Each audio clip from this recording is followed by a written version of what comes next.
የሚታወቅበት የሙዚቃ ጀነራል ከዚህ በፊት የኔ ቆንጆ ኑሪ በሚል ያና ይሄ አብርሃም በፊት ሙሉ በሙሉ ተቀይሮ የመጣበት ትልልቅ ባለሙያዎች የተሳተፉበት እና አበበ ብርሃንን የሚያክሉ ትልልቅ የጥበብ ሰዎች የተሳተፉበት አልበም ራሱን ያገኘበት ቆንጆ የራሱን ያዘፋፈን ስታይል ያገኘበት እኛም እንደ ድርጅት እንደ ኪነት ኢንተርቴይንመንት ይህንን አልበም ሪስክ ወስደን ለማሳተም ስንደርስ አምነንበት እሱ በፊት ሰው ጋር በነበረው ኢሜጅ ሳይሆን ይህ አልበም የራሱ ከለር የራሱ ማንነት የያዘ ጥሩ ጥሩ ሀሳቦችን የያዘ አልበም ነው። ቆንጆ የባህል አልበም ነው እና አንዳንዴ ድምፃዊነት ውስጥ ከለርን አለማግኘት ነው ማህበረሰቡ ጋር የተለየ እይታ የሚያመጣው እና አሁን ትክክለኛ ማንነትን ያገኘበት አልበም ነው። የኔው አካሉም በደንብ ትልልቅ ባለሙያዎች 30-40 ዓመት እዚህ ኢንዱስትሪ ውስጥ የቆዩ በደንብ እሱን ፍሬም አስይዘውት ከለሩን አስይዘውት ቆንጆ አድርገው እዚህ ጋር መታወቂያው ድምፃዊ ሙሉቀን ዳዊት እዚህ በዜማ ግጥም ተሳትፏል። ድምፃዊ ደረጀ በላይ ታውቁታላችሁ። እዚህ አልበም ላይ በዜማ የተሳተፉ ናቸውና ስለ አልበሙ ከአብርሃም ቀጥሎ እነሱ የሚሉን ነገሮች ይኖራል። እናንተ ጥያቄያችሁን ታቀርባላችሁ። እናመሰግናለን። ወደ አብርሽ እንኳን ደስ ያለ። እናመሰግናለን። ያው አብዛኛውን ነገሮች ኪነት ተናግሯቸዋል። እኔ እንግዲህ እንደምታውቁት የኔ ቆንጆ ኑሪ በሚለው እንዲሁ ፈን በሆነ ስራ ነው አብዛኛውን የኢትዮጵያ ሕዝብ የሚያገኝ። ከዛ በኋላ ብዙ ስራዎችን ሰርተናል። ለምሳሌ ሲነር ፋንታው ጨፎ የሰራልኝ 7 አልበም የሙዚቃ ክሊፕ ብዙ ጊዜ በተለያዩ ሚዲያዎች ላይ ተለቋል። በጣም ተወዳጅ የሆነ ስራ ነው። ከዛ በኋላ ግን ሙሉ በሙሉ ከምታዩዋቸው ከሙሉቀን ዳዊት ከድምፃዊ ሙሉቀን ዳዊት እንዲሁም ከድምፃዊ ዜማና ግጥም ደራሲ ከደረጀ በላይ እና አበበ ብርሃኔ፣ የኔው አካሉ፣ ግሩም ኃይሌ፣ ታመነ መኮንን፣ ደስታ ከበደ የመሳሰሉ በጣም አንጋፋና እጅግ ጎበዝ ከያንያን የሰሩት የዜማና የግጥም አልበም ነው እና ሙሉ በሙሉ በሚባል መንገድ ራሴን ፈልጌ ያገኘሁበት ነው። ከነሱም በቃ ሻርፕ አድርገውኛል። እነዚህ ሰዎች ጋር ተጠግቼ በመስራቴ በጣም ለኔ ትልቅ ኩራት ነው።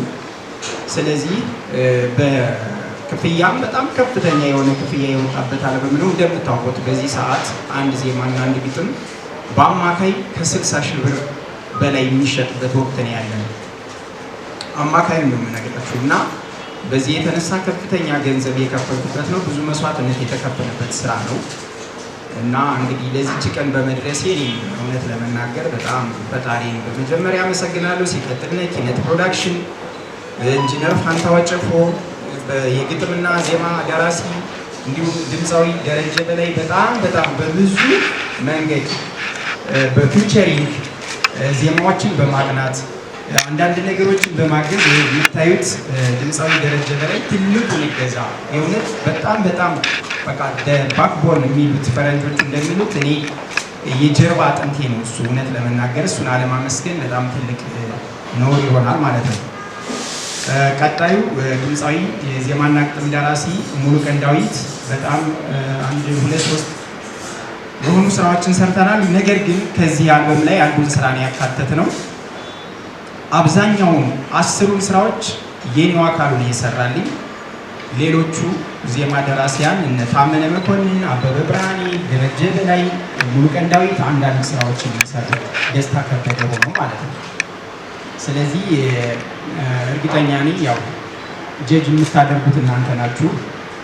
እኛ ግን ስቱዲዮ ላይ በደንብ ታምኖበት ሁሉም ሰዎች አጨብጭበው እጅግ በጣም ግሩም ይሆን አልበም ነው ተብሎ ተሰርቶ የወጣ አልበም ነው። ሚክሲንግና ማስተሩ ልክ እሱ እንደነገራችሁ ኤርሚያስ ዳኜ ነው በደንብ አድርጎ ተጠቦበት ተጨንቆበት የሰራውና ይሄን ይመስላል። አጠቃላይ ዱዳሌ የተሰኘው አልበም የፊታችን ማክሰኞ በራሴ የዩቲዩብ ቻናል ይለቀቃል። እንግዲህ ሁሉንም ነገር ደግሞ ለእናንተ ነው ጀጅመንቱን ለእናንተ ነው የምሰጥ። አመሰግናለሁ።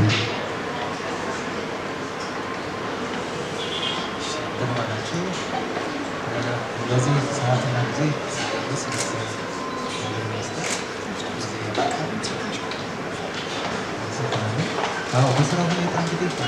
ድምፅ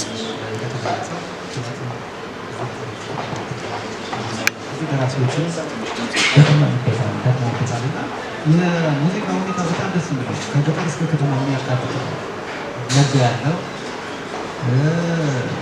አካባቢያችን ጎጃምን፣ ጎንደርን፣ ወሎ ሁሉ ነገር አካቶ ለማሰቡ ጥሩ ነገር ሰጥቶናል። ይህም ደግሞ ከእግዚአብሔር ጋር ሁላችንም ጥሩ ደረጃ ደርሷል። ምክንያቱም እንደዚህ በጣም ትልቅ ቦታ ወጥተናል። ደራሲዎች እንደዚህ ነው። እግዚአብሔር ይመስገን። አሁን በጣም እንኳን ደስ ያለህ እዚህ በደረሰሽ። ቀጣይ ጊዜ እንግዲህ መልካም ዕድል እመኛለሁ። አመሰግናለሁ። እንኳን ደስ አላችሁ። እንደምታውቁ በስራ ከማለት ላይ እዚህ ደረጃ እስኪደርስ ድረስ ብዙ መንገዶች አሉ። ስቱዲዮ ውስጥ ያለ ቦታዎች አሉ።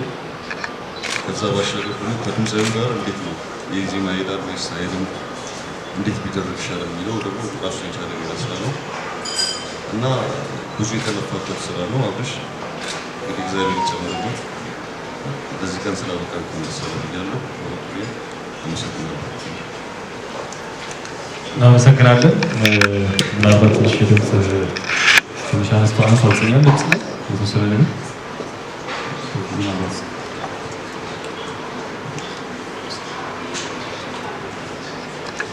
እሺ፣ ጥያቄ ካላችሁ ለአብርሽ ጥያቄ መሰንዘር የምትችሉ ለእናንተ ደስታችሁ ግን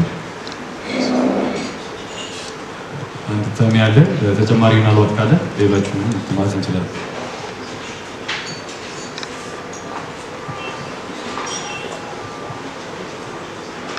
አመሰግናለሁ። በመጀመሪያ እንኳን ደስ አለህ።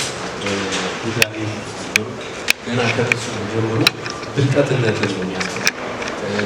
በምን ያህል ደረጃ ከፍታ ለመግለጽ ያሰብበት መንገድ ጥንካሬዎች ሁሉ ከርዕሱ ዱዳሌ ጀምሮ ይናገራልና በዚህ አጋጣሚ ላመሰግን እፈልጋለሁ። የሁሉ ዓመት ቆይተበት የሁሉ ዓመት ለፍተበት የመጣበት ሙዚቃ አልበም ደግሞ ከርዕሱ ጀምሮ በጣም አነጋጋሪ ነው።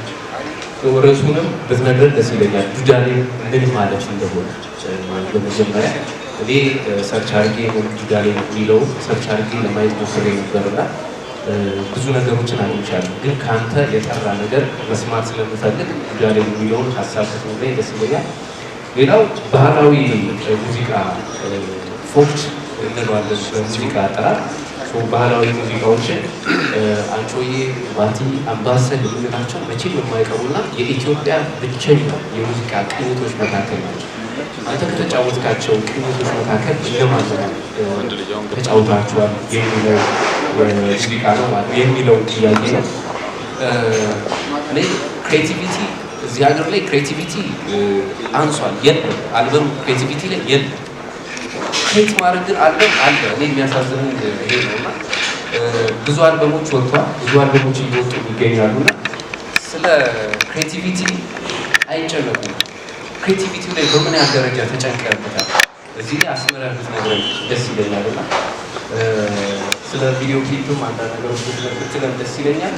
በመጨረሻ የምጠብቀው ገስ ማድረገውን የምጠብቀው እንድናገር የመጀመሪያው ሪስክ ቴከር ሚውዚክ አልበም እንደሚሆን በእርግጠኝነት መናገር ፈልጋለሁ። ወይም ኃላፊነት ይወስዳችሁ በግጥምና በዜማ ራሱ ድምፃዊ ሪስክ ቴከር ሚውዚክ አርቲስት ሪስክ ቴከር አልበም ነው። ይሄ አልበም ማለት ነው።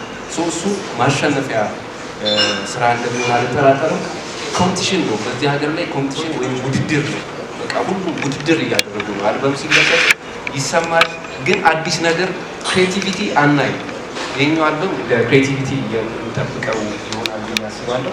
ብልጠትን ሳላገኝ ቃላት ነው። አመሰግናለሁ።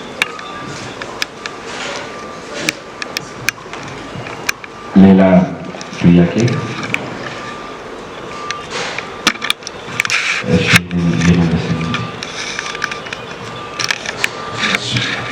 እሺ፣ አመሰግናለሁ።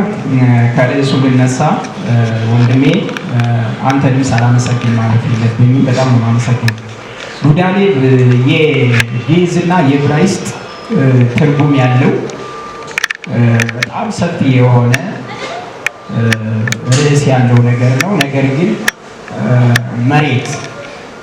መሬት በሚል እንወስደዋለን። ይህ ማለት የሰው ልጅ በእኛ ያው ሁላችን አብዛኞቻችን እኔ ራሴ የኢትዮጵያ ኦርቶዶክስ ተዋሕዶ ቤተክርስቲያን እምነት ተከታይ ነኝ። ዱዳሌብ የሰው ልጅ ከ4 ንጥረ ነገሮች እና ከ3 ነገሮች ከ7 ነገሮች የተፈጠረ ነው ይላል።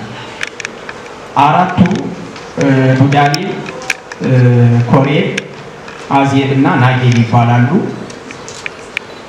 ዱዳሌብ መሬት ነው፣ ኮሬብ እሳት ነው፣ ናጌብ ውሃ ነው፣ አዜብ ነፋስ ነው ማለት ነው። ስለዚህ ከ4ቱ ባህሪያተ ሥጋ የተፈጠርን ስለሆነ እዛ ላይ ዋናውን ነገር ዱዳሌብን እንደ ርዕስ መርጠን ያስገባ ነው። ለዛ ነው ወደ ውስጥ ዲፕሊ ስንገባ ብዙ ትንተና ጊዜም አይበቃንም። ከነዚህ ከ4ቱ ባህሪያተ ሥጋ አንደኛውን ወስደን እንደዚህ ርዕስ ያደረግነው ዱዳሌብ ማለት እና ይሄን ይመስላል። የተጫወትናቸው ቅኝቶች ሁሉም ቅኝቶች አሉ። ባቲ፣ አንቺሆዬ፣ ትዝታ፣ አምባሰል አሉ። በተለይ ደግሞ አንቺሆዬ በርከት ይላል ያለበት ትዝታ አለ እና ሁሉንም ነው ከዚህ ከቅኝቶቹ አልወጣም። ምክንያቱም ግድ ነው እኛ ቅኝት ጥለን ብንሄድ ሌላ ችግር ነው። ሲጀመር እኔም ደግሞ አሁን ራሴን ያገኘሁበት ነገር ስለሆነ ቅኝት ውስጥ ነው ያለውና እዛ ቅኝት ላይ ሁሉንም ቅኝቶች ሰርተናል። አዎ እውነት ለመናገር ሙሉ በሙሉ ሰዎቹ ራሳቸው አብዛኛዎቹ ካጠገብ ያሉ አንድ ሁለቱ ሌሎቹ የሚመጣሉ በእርግጠኝነት ይደርሳሉ ብዬ አስባለሁ። ሁሉም አዲስ የፈጠራ ስራዎች ናቸው። ከማንም ከምንም የተኮረጁም አይደሉም። የኔውን ታውቁታላችሁ ምን ያህል የኢትዮጵያ ሙዚቃ ላይ ብዙ ነገሮችን የሰራ ነው። ለመጥቀስ እንኳን ከተፈለገ ከነ ተስፋዬ ወርቅነህ፣ እነ ቴዲ መንገሻ፣ እነ ተፈራ ነጋሽ የመሳሰሉ እጅግ ዝነኛ የሆኑ ሰዎችን የሰራ ሰው ነው። አብዛኛውን ስራዎች እንደነገርኳችሁ 10ሩን የዜማ ስራዎች እሱ ራሱ የኔውን የሰራልኝ እና ይህን ይመስላል። ስለዚህ ክሬቲቭ ይላልከው ሙሉ በሙሉ የፈጠራ ስራዎች ናቸው ማለት ነው።